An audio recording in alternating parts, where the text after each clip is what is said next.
Hello, നമ്മുടെ മീൻ സവാളയിൽ പൊതിയുന്നതാണ് ഇനി കാണിക്കുന്നത്. ഇപ്പം നമ്മുടെ 2 മീനുണ്ടായിരുന്നു. ഒന്ന് ഇത് 1000 പല്ലി എന്ന് പറയുന്നൊരു മീനാണ്, അതും പിന്നെ ചുമന്ന കോരയായിരുന്നു. എന്നാലും നമ്മൾ ആദ്യം ഒരു പാനിലേക്ക് എണ്ണയൊഴിച്ചു, അതിനുശേഷം പെരിഞ്ചീരകവും ഇട്ട് കടുകും ഇട്ട് അതങ്ങോട്ട് കടുപിടാ പൊട്ടുമ്പോഴത്തേക്ക് കരിയാപ്പില ഇട്ട്, എൻ്റെ പൊന്നെ കരിയാപ്പില ഇട്ടപ്പോൾ നല്ല പൊള്ളലായിരുന്നു കേട്ടോ. അതിനകത്തിലോട്ട് ഇഞ്ചിയും വെളുത്തുള്ളിയും സവാളയും കരിയാപ്പിലയും കൂടെ വഴറ്റുവാണ്. ഒരു വഴണ്ട് വരുന്നൊരു പരുവമുണ്ടല്ലോ, ഇച്ചിരി ഉപ്പും കൂടെ ഇടണം കേട്ടോ. നമ്മൾ ഈ സവാള പെട്ടെന്ന് വഴറാനായിട്ട് നമ്മൾ കുറച്ച് ഉപ്പും കൂടെ ഇടണം. ഉപ്പിട്ട ശേഷം 2 നല്ല ചുമന്ന നല്ല പഴുത്ത തക്കാളിക്ക, നല്ല 2 ഒരു മീഡിയം നല്ല 2 മുഴുത്ത തക്കാളിക്ക വേണമായിരുന്നു കേട്ടോ. നല്ലതാണല്ലോ, ഇതിന് തക്കാളിക്ക് കൂടുതലും ചേരുമ്പോൾ നല്ല സ്വാദാണ് കേട്ടോ. അങ്ങനെ ആ 2 തക്കാളിക്കയും കൂടെ സവാളക്കകത്തിലോട്ടിട്ട് അതിനെ ഒന്നും കൂടെ വഴറ്റുകയാണ്. അതും നന്നായിട്ട് വഴറ്റിയ ശേഷം അത് നന്നായിട്ട് വഴണ്ട് വന്നപ്പോഴത്തേന് നമ്മൾ പൊടികളിടുക. മഞ്ഞൾപ്പൊടി, പിന്നെ മല്ലിപ്പൊടി, എല്ലാം കുറച്ച്, നമ്മുടെ ഒരു ഊഹാപോഹമാണ് എല്ലാം കേട്ടോ. മല്ലിപ്പൊടി, പിന്നെ മുളക് പൊടി 2 സ്പൂൺ ഇട്ട്, മുളക് പൊടി ഇച്ചിരി ഏറെ ഇട്ട്, പിന്നെ അതിനകത്ത് വേണ്ടുന്നത് കുരുമുളക് പൊടി വേണമായിരുന്നു.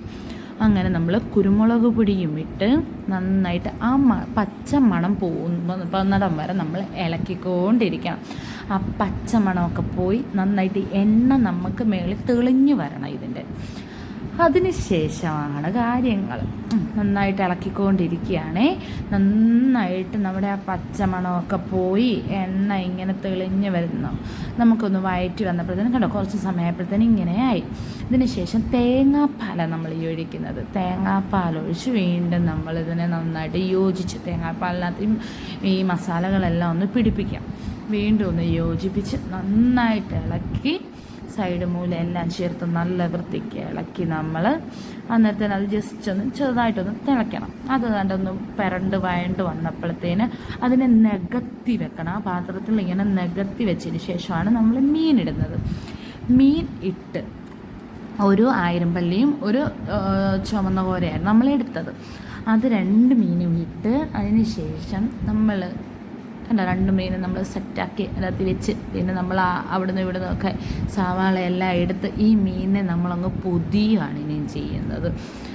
ഈ സവാളയുടെ ഈ പൊതിഞ്ഞ് വെക്കുമ്പം ഈ സവാളയുടെ നീരും മീനിൻ്റെ ആ ഒരു ടേസ്റ്റും കൂടെ അതിനകത്ത് പിടിക്കും. അന്നേരം നല്ലതായിരിക്കും ഒരു ഇത് കഴിക്കാൻ. മീൻ നല്ല ജ്യൂസി ആയിരിക്കും, മീനെ കഴിച്ച് നോക്കുമ്പോൾ നല്ല ടേസ്റ്റി ആയിരിക്കും. ഈ ഒരു ഇത് മാത്രം മതി നമുക്ക് ചോറുണ്ണാൻ, നല്ല ടേസ്റ്റ് ആയിരിക്കും. അങ്ങനെ ആ മീനിനെ നന്നായിട്ട് നമ്മൾ പൊതിഞ്ഞ് വെച്ച് സവാളയെല്ലാം പൊതിഞ്ഞ് വെച്ച് ഇനി നമ്മൾ ഒരു 5 മിനിറ്റോളം അടച്ച് വെക്കും. അടച്ച് വെച്ചതിന് ശേഷം ഫ്ലെയിം കുറച്ച് വെക്കണേ. എന്നിട്ട് അടച്ച് വെച്ചിട്ട് ഇത് എല്ലാം കൂടെ ചേർന്നുള്ള സത്ത ഇളകി വന്നിട്ട് നല്ലൊരു മണമായിരിക്കും ഇപ്പോൾ കേട്ടോ. എന്നിട്ട് പിന്നെ നമ്മളത് മൂടി ഓപ്പൺ ചെയ്യും. നമ്മളത് മൂടിയൊക്കെ അടച്ച് വെച്ചിട്ട് പിന്നെ ആ മൂടി അങ്ങോട്ട് തുറക്കുമ്പോഴത്തേനും ആയിരിക്കും. അങ്ങനെ നന്നായിട്ട് തിളയ്ക്കുന്ന കണ്ടോ. അന്നേരം കണ്ടോ അതിൻ്റെ അസ്വസ്ഥെല്ലാം വന്ന് ഇതാണ് പൊതിഞ്ഞ സവാളയിൽ പൊതിഞ്ഞ മീൻ.